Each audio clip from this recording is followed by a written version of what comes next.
everyone, it's Shane Conto, your Wasteland reviewer, and welcome to the Cinematic Wasteland here on the SPDM Crew Podcasting Network. And I'm joined by my two co-hosts, very specifically co-hosts and not guests. I listen to other people's shows. I heard this conversation. we so there you go. I didn't tell them I was going to say that. But Nope. joining No, you me didn't. is Luke. Luke, thank you so Hello. much for coming on. And Adam. Yeah, thanks for the clarification. There Yeah, you thank go. you. But I forgot I was going to say that until the moment I'm like, I'm going to drop this right now. But Nice. welcome to the Cinematic Wasteland, where in this case, three guys' love for film takes us through the history of cinema. And we go year by year, given a little bit of film history, now even a little bit of box office, if they have the monies available to us, which there's not a whole lot for 1926, so that will be a short segment. But then we'll talk about our film. And this particular month, we are talking about A Page of Madness. It's avant-garde 1926 edition. But let's get started with some film history.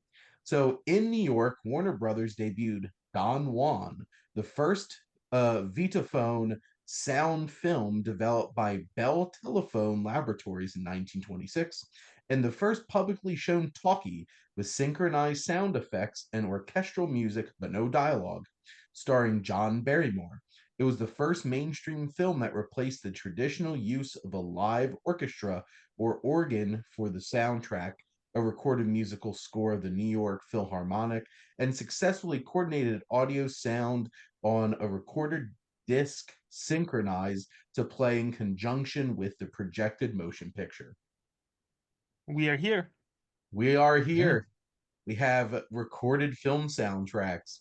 Mm-hmm. And so it began for every score junkie in the world to sit there and listen to the recorded scores. But Season 1 starts here, Hmm. 1926. Yep. Season 1 of soundtracks. This is season 1 of soundtracks. You know who Foster should totally do a show like that year by Yep. year and just like highlight scores. Foster, if you're listening, Yeah. you're welcome. Enjoy that. And I won't hold you to any kind of royalties. But yeah, so that's a pretty big deal as we're getting more into we have yet to reach a talkie yet, but we Mm-hmm. soon will have a talkie. Um Also, we have Russian director Sergei Eisenstein, classic landmark film Potemkin, uh, aka Battleship Potemkin, opened in the United States in New York in December 1926. Mm-hmm. That took almost like 2 years to come I was over to gonna the say, United States. haven't we already mentioned that? I was like, am I crazy? And yeah, okay, premiered in New York, I see. So now it actually matters because it debuted in the United States. Yes, before that, it doesn't matter. Just, yeah. But now it's in America, it definitely matters. You know, Yep. how little things have Yeah. changed since, since the 1926. Hmm.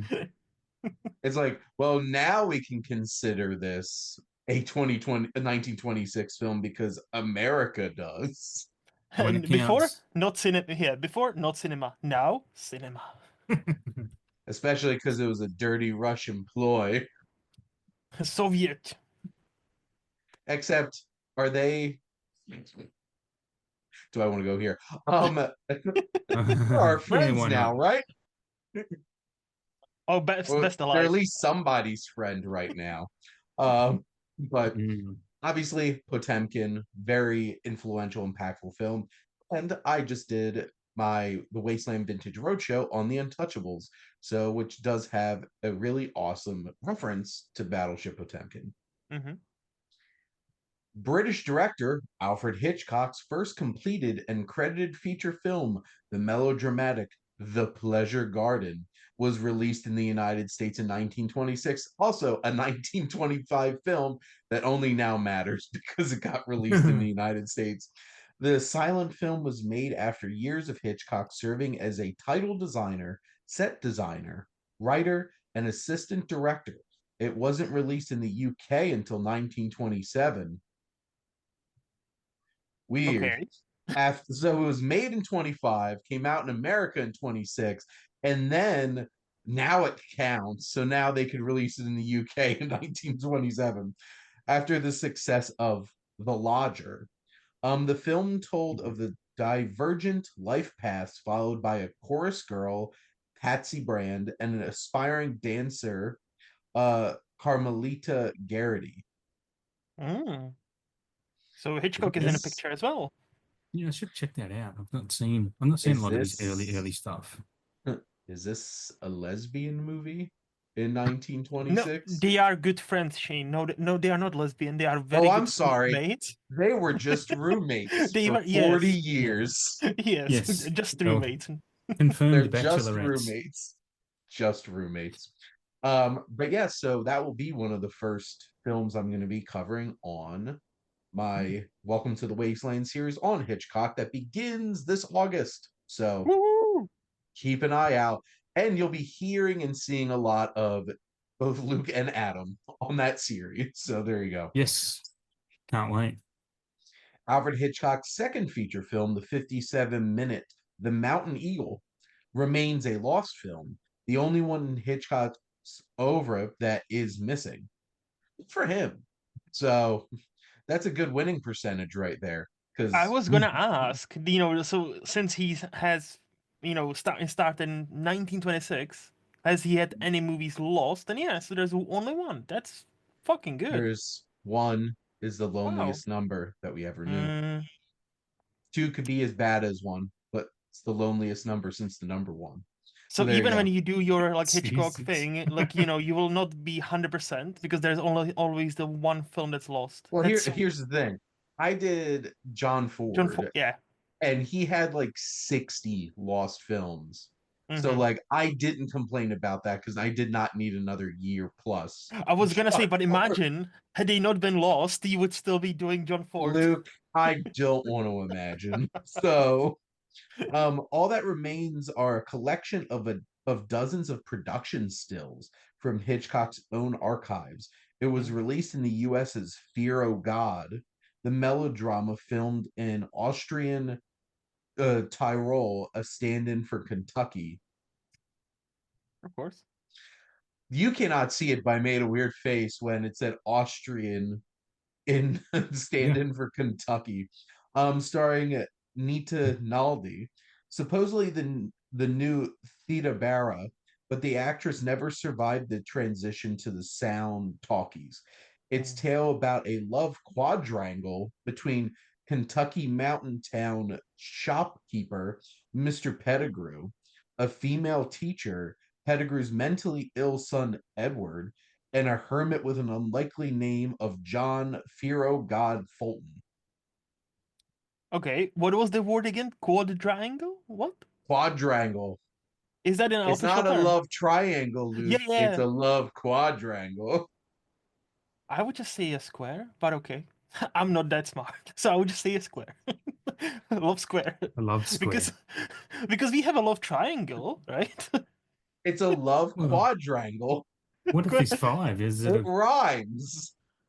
Five would Love be triangle, pentagon. love quadrangle. yeah? Five tango?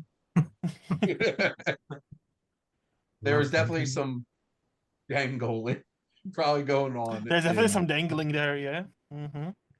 now, the early death of 31-year-old silent screen star and idol Rudolph Valentino, dubbed the Latin Lover, noted for 14 films, including The Sheik and the sequel, The Son of the Sheik, and The Four Horsemen of the Apocalypse, in a short 7-year career, caused a frenzy among his fans during his New York City funeral, attended by over 100,000 people. He died following surgery for a ruptured appendix and gastric ulcers due to peritonitis. Hmm. Mm. Oh my. Hmm. To We worry. don't love that. First Nope. appendix. Jeez. And so young. He's How old younger was he, than did you say? 31. Oh, It's Yeah. younger wow. than me. Yeah, that is. Yeah. Yep. Younger than me too. He's younger than all of us. Yeah. Mm. That just hits a little different. Mm-hmm. Um, Mm. but uninhibited silent film starlet Clara Bow, known for her sexual exploits, signed a contract with Paramount Studios but refused to sign the customary morality clause. She was offered a contingent $500,000 annual bonus by Paramount, provided that she kept herself free of scandal during its tenure. She failed to collect with numerous affairs, off screen romances, and highly publicized scandals. You go, girl. I was gonna. So first of all, obviously you go, girl. But second, imagine Roaring like 20s. the studio paying you $500,000 at that time. Be like, just be on your best behavior, and you get $500,000. And she's like, no thanks. They call that the Lindsay Lohan clause now, don't they? It's just like, I'll do my best. Mm. And her Day best was two, not good enough. day So two failed. Oh well, I Yeah. tried. Yeah. she has one of those little signs. It's like days without affairs or scandals. Oh yeah, She's a good time gal, isn't that what they used to call them? Hey, yeah. Here for a good time, not a long time. Mm. good time, $500,000. In So 1926, holy yeah. shit. Yeah. Holy shit. Um, Yeah. I hope she really had a good time. Geez, there must have been a lot of money in the movies back then. Like to offer someone half a meal just to behave themselves. Well, she was one of the first like a proper big stars. Yeah. Like the Yeah. movie Yeah. movie Babylon, Margot Robbie's character Mm. is predominantly based on her. There's like Yeah. some other like influences from another actresses of that era, but Mhm. predominantly that's her. Like the chain where she opens a chain of like restaurants in her name, that was Clara Bowes as well, from what I've read Right. about that. So like she was massive at the time. Yeah. But that's probably what her reputation and scandal was probably what made them the money because people went to see it because she was in the news. So yeah, that's they should have given her money Mhm. Yeah. for her lifestyle. We will give you $10,000 for every affair or scandal that you have, bringing I'm on Yeah. it. publicity to our movies. Yeah. And she's like, challenge accepted. She's like, say Uh, less. 20 grand per abortion. Something. Sorry, that's probably crossing the line. I Damn. don't know. The oldest surviving feature-length animated film with silhouette animation techniques and color tinting, The Adventures of Prince Ahmed, released in Germany in 1926. This is such an amazing film. Is If it? you get a chance to check it out, it is so impressive what they were able to do with just silhouette cutouts and Mhm. backlighting and tinting. Okay. Okay. Putting it on my list. It's fantastical and wondrous. So there you go. Mhm. It's basically a Something. whole bunch of like little fables and stuff like that, and like mythology thrown in together. Very fantastical. Okay. Next up we have director Robert J. Flaherty's Moana. Make waves, make waves.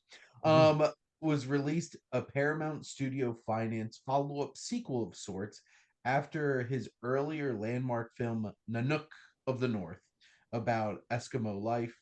The review of South Seas film by moviegoer John Grierson in the New York Sun was the first time the term documentary was used to describe a film, being a Damn. visual account of events in the daily life of a Polynesian youth has documentary value. In actuality, it is cinema's first docu-fiction film reconstructing to the traditional life of islanders in Samoa in its semi-fictional tale. Ah. Interesting. Was it starring the Pebble? It's the boulder. It's I'm the full ball. of bad dad jokes. I was gonna say you would it be like the boulder first before the The boulder because feels conflicted. The boulder's bigger than the rock, though, right? no, yeah, but like like a rock has a pebble, boulder has a rock. Uh, Like in a hierarchy that would have we're been going in his reverse. granddad. I was imagining he was growing up. How Ah, I many see. more? How many other A synonyms for stone, rocks can we pebble, think? stone. It's the Mountain. stone. Yeah. Mountain is It's a full of stone. rocks. Mountain Stone is one big cold. rock. Well, maybe He Steve is the Austin instead. mountain. Mm-hmm. There you go. But no, so Interesting. So this was a docu-fiction about a young Polynesian woman. There you go.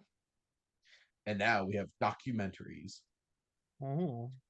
Now, Flesh and the Devil, released late in the year, marked the start of the famous on and off screen romance of Greta Garbo and John Gilbert during Hollywood's golden age. It was Garbo's third American silent film. I thought I was going to say this was Garbo's third husband, but that was not what the line was. Her third silent film following The Torrent and The Temptress, and the first of 6 films she made for preferred director Clarence Brown. The film had 3 extended love scenes and was reportedly the first Hollywood film with an open mouthed French kiss between the 2 stars, who were obviously in love in real life. It also featured the first ever horizontal position kisses in American film. Saucy. Um, Horizontal. I had no other I was gonna adjectives. say. Okay. Yeah. to interpret for like normal people, they were laying down while kissing. So not only French kissing, but horizontal? Holy like breaking not just one barrier, but 2? Did Brave. they do the horizontal tango? This was the That'd be too first of brave. 4 films Garbo made with lover John Gilbert, 2 of which were directed by Brown, Flesh and the Devil and A Woman of Affairs, and 2 by other directors, Edmund Golding, who directed Love, and Ruben Momlian, who directed Queen Christina. So things are getting saucy up in here, in 1926. And yeah, this was definitely before like code and everything. So 100%. you Mm. 100% know those horizontal kisses wound up in that montage at the end of Cinema Paradiso. Yeah. So which Cinema. hmm, Did you say cinema? that's how Italians say it, Adam. Ah, You okay. should have learned your lesson from 9 hours ago when you were hanging out with 3 Italian people. Yeah, I know, right? Yeah. I was not paying attention. Cinema, I did not know that. Yeah, that makes sense. Absolutely Hmm. makes sense. Like Bichemi. Look at me. I took Italian for 2 semesters in college. Uh, Because I did. Because the Italian I learned from my grandfather, whose parents were actually Italian, was all fake because he made that stuff up. Because my grandfather was a ham and also a character. So there you go. But we only have a few more here. Future star John Wayne, a former prop man, made his debut feature film appearance as an uncredited football player on the Yale team in the college comedy drama Brown of Harvard. So yeah, now we got John John Wayne. Wayne. Mm. I wonder if we'll wind up doing a John Wayne movie. We'll have to see. Um, Actor, producer, star Douglas Fairbanks' ultimate pirate film, The Black Pirate, was historically significant. The adventure Swashbuckler was the first feature length blockbuster color film. The 2-color process was first introduced in The Toll of the Sea and in sequences in Ben Hur, A Tale of the Christ. It boasted the use of early experimental Technicolor process, although it was also filmed in black and white. Wow. Okay. I Oh. guess I I just think it's kind of funny that a film called The Black Pirate was so famous for having color. Yeah, I was gonna say like there's like some sort of irony there. hmm. But there's some swashbuckling adventuring there that we don't get anymore. So there you Yep. go. But our last one, a newer and better recording system for putting synchronized sound on film called Movie Tone was developed by Theodore W. Case and Earl I. Sponable for William Fox of the Fox Film Corporation. In this system, the soundtrack was placed on the actual film next to the picture frames rather than on a separate synchronized disc as in the Vitaphone system. So, a lot Oh. of experimenting with sound systems at this point in cinema, as we can see. Mm-hmm. But that is a little bit of film history for all of you out there listening. We will get to the Oscars next episode because at least all the films would have come out for it, because for some reason they used to do like school uh uh based off of like school timeline where it's like midsummer to midsummer. Ah, yeah. Um they're on the July to June fiscal calendar Ah. for the first like two Oscars. But we do have a very, very limited box office. So 1925 made bank. Apparently, this did not. Hmm. The highest grossing film I could find was Aloma of the Southern Seas that made $3 million, Yeah, peanuts. which is like a shadow of the 20 something or other. Actually, no. What am I saying? I have it on the same Google Doc here. But the Big Parade made $22 million. So that's a big drop off. That's a So big drop. Wow. either they just didn't have information, or people were like, screw 1926, we're not going to the movies. Yep. It's kind of feeling like 2025, screw you, we're not Yeah. going to the movies. Mm-hmm. Especially because the two movies that really should have made a crap ton of money, a Captain America movie and a Snow White movie, obviously did not. Mm-hmm. So There's other reasons probably behind that, but yeah, uh, there's a And lot a of lot of reasons. politics. And also I think the biggest thing is, I'm gonna quote a Disney movie, Holes. Tired of this, Grandpa?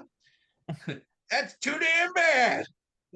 So that little girl is all of us, and the old cranky grandpa is Disney.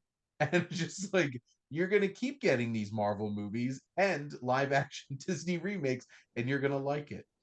Mm-hmm. Hmm.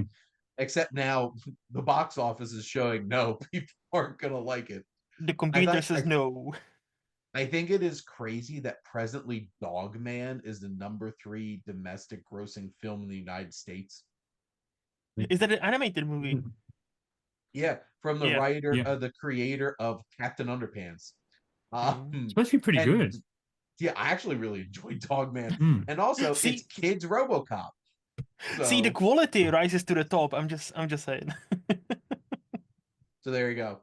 But I guess they're gonna. I'm even trying to think of what the hell movie's gonna make a bunch of money at this point.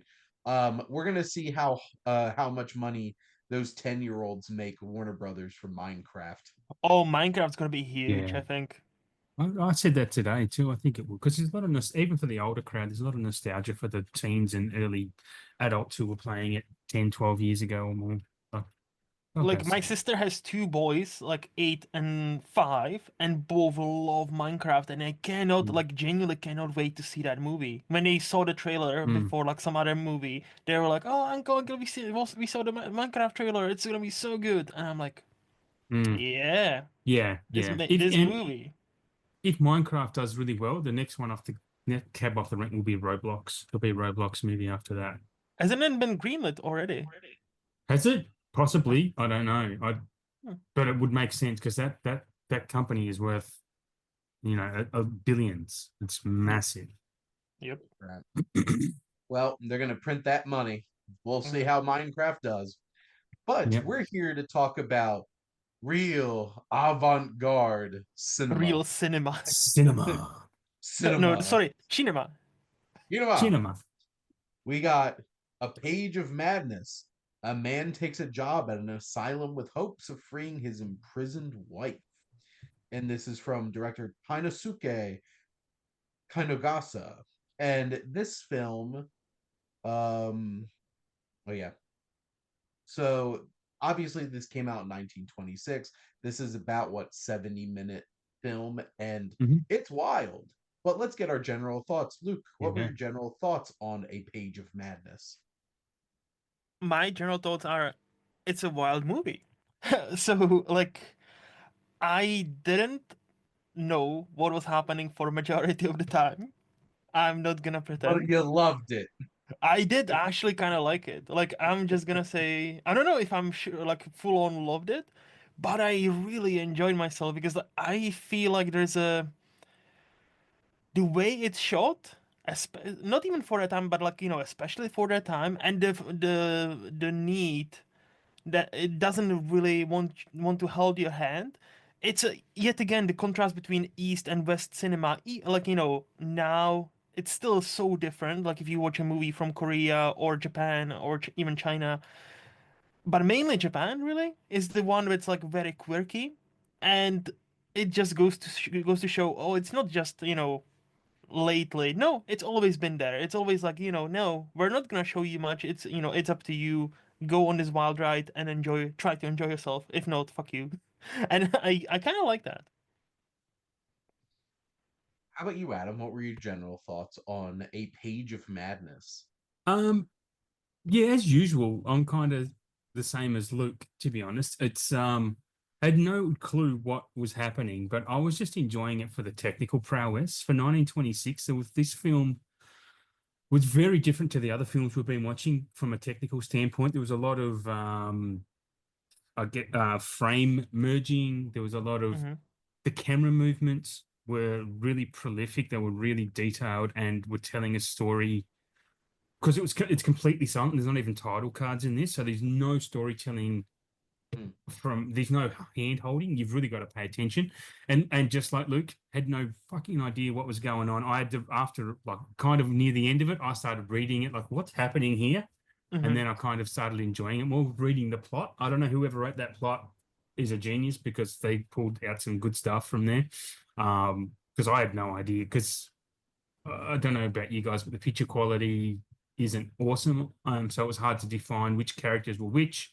And me Hmm. being maybe slightly ADD, not always looking at the screen, but Hmm. looking at it more than normal. Hmm. Yeah, and look, it's just impressive to watch from. And I know the score was dubbed in later, but the score was great because the Yeah. score is everything in this film because it keeps you engaged in Mhm. watching it. It was I'd like to know what it was like without a score because it would have been a hard watch, honestly, without Hmm. something going on. Hmm. My first note was music goes hard, all Yeah, in yeah. caps.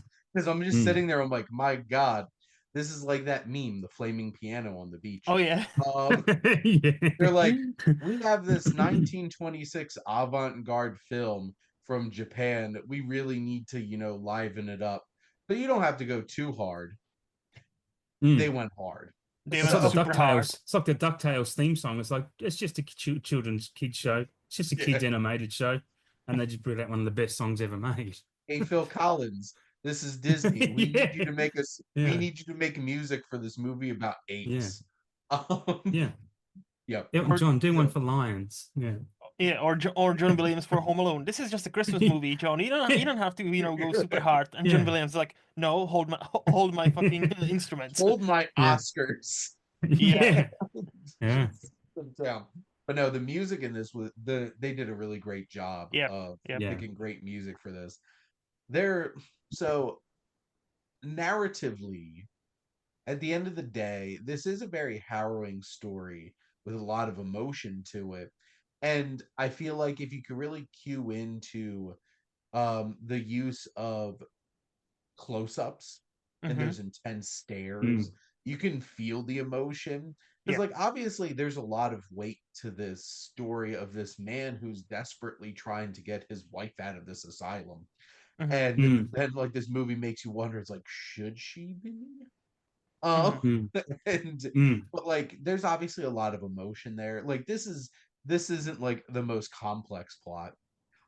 If it were, then this wouldn't work because the filmmaking's too complex for you to be able to figure anything out.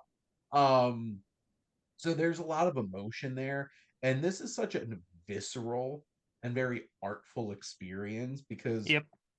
from like the opening sequence, you're just like, whoa, what is going on here? I don't know what is going on here, but I know how it's making me feel, and it's making me feel anxious. Mm. Because it's just like Yeah. there's so much going on here, and at the end of the day, this is about an asylum and people trapped in an asylum. So the director, uh, Kinugasa, is doing a great job of channeling that and Hmm. putting that back on the audience.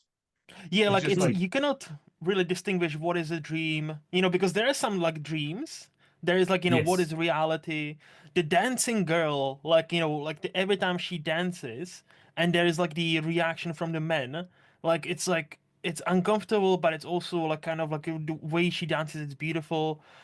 Like, but she also like hurts her feet, and I'm like, what does that mean? Like, is she there because she cannot stop herself dancing? Why is she there? I want to know, but I kind of like that I don't know. I love the Mm. shadow play. Like, there's a couple of scenes, couple of frames where the shadow is like, it projects this almost like haunting, like a monster, like quality to those like, reflections. And I felt like this must be intentional. That must be so intentional. I just wish I was smarter to crack it. That's just like, I feel like on a rewatch, this movie would probably just, get up there even more. I think the movie, if you were to rewatch it, knowing what you know, like, what is it about, where it's Mm. going, Mm. I honestly feel like it would get better and better. Yeah, I'd agree with that. I also want to kind of highlight the acting in this. I think the acting is really impressive. Mhm. Especially from his wife, who I didn't know his wife until I read the Wikipedia. I don't know honestly Yep. what's happening, but it was just, yeah, it was eyes glued to the screen. But just, yeah, when she had those moments of lunacy, I would Mhm. say, because there was moments where she was kind of, I guess, lucid, and then she kind of flipped out. I don't know. It was just really impressive, and the main guy, the janitor slash husband, he was, I don't know, it was just really impressive for compared to all the Western movies we have been watching in this series. Like, this was a nice little departure to see. Maybe a lot of this, they were probably doing it better at that time in well, other countries.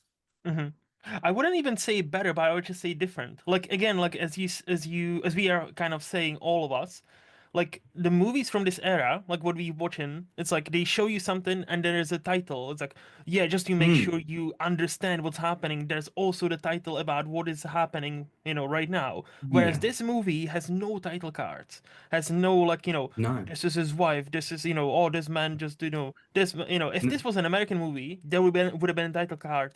The man yeah, suffers because he lost his character wife in this names and asylum, and yeah, it's just like now he hired himself as a janitor, and now he tries to, and now he suffers because he cannot, he questions whether she's actually mental or not, and it's just like, mm. no, the Japanese like, no, you figure it out, no, no, no, we don't need the title cards of what the fuck. Mhm. They treated their audience with a bit of intelligence. Hmm Which is very interesting because you know what three countries were going hard in cinema at this time? Germany, Japan, and In US, right? Italy. Oh, in And Italy. Russia, Oh, no, yeah, yeah. Well, I guess Oh, because like Russia Russia, too. maybe. many Um, Russians like, are heavily influential on the like early cinema. well, Mm, and like especially Germany at Hmm this point because the likes of Fritz Lang and Yep. because yeah. like I'm Marnau. trying to There's think, more now, yeah. yeah, I'm trying to think of a film that I felt like was so dynamic as this from this era, and I'm thinking Metropolis. Like Oh Hmm. yeah. obviously Metropolis is much bigger in scale, but like even you talking about like the dancing sequence and the men and their reactions, it just made me think of the Yep.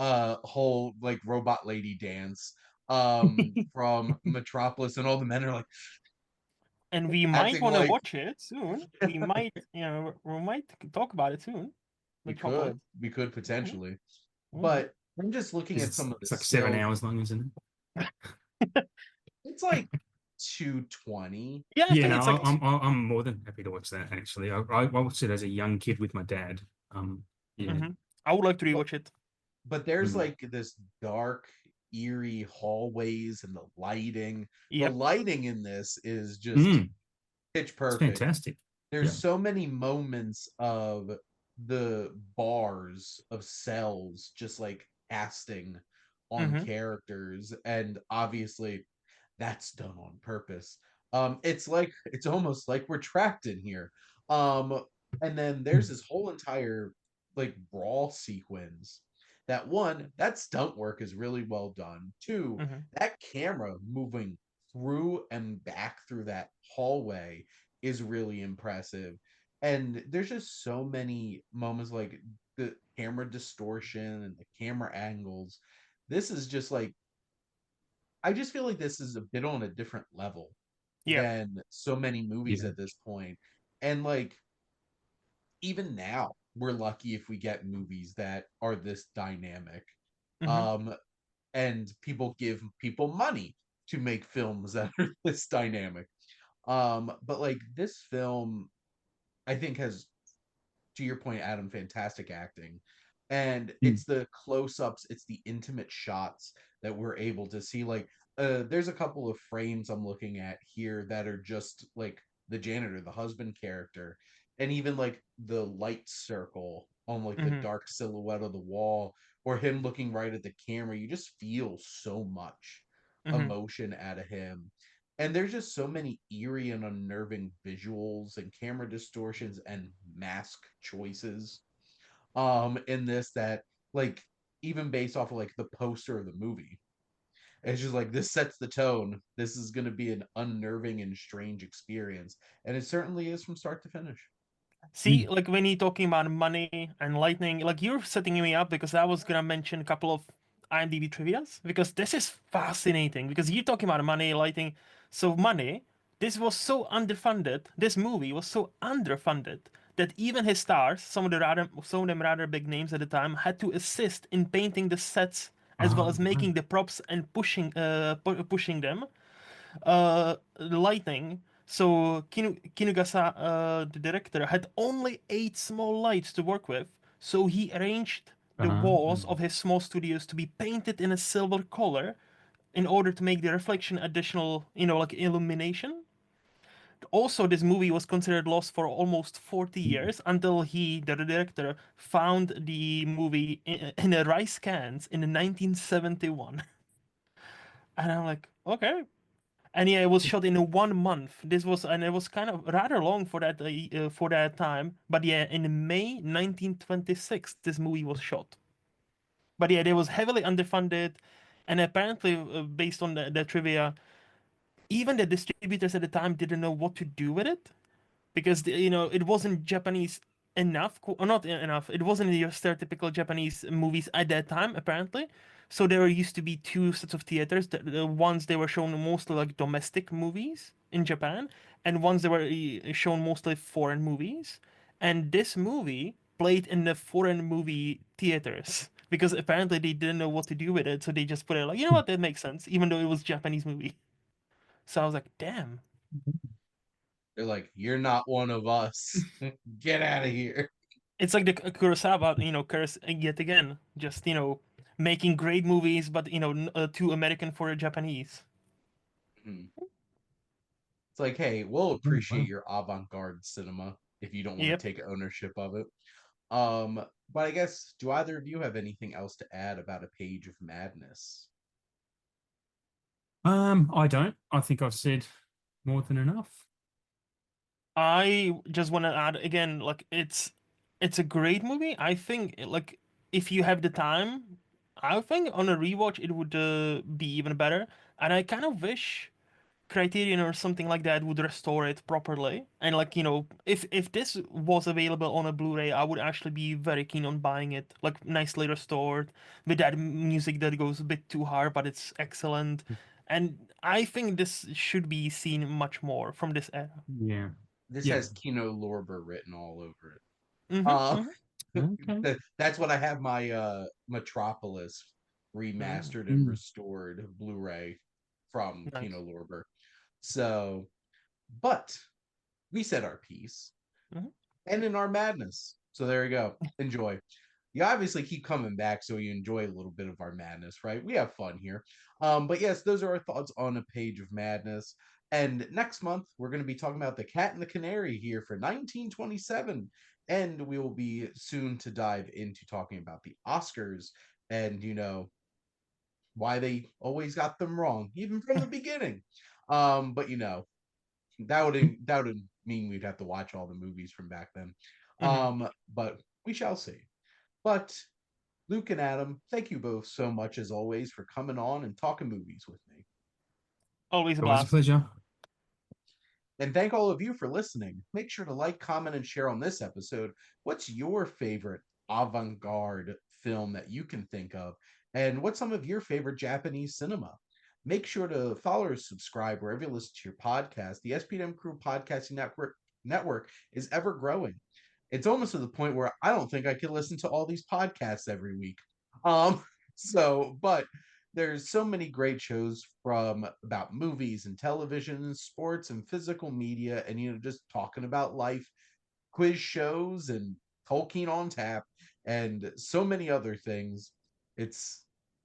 We're very robust now, so enjoy all the content.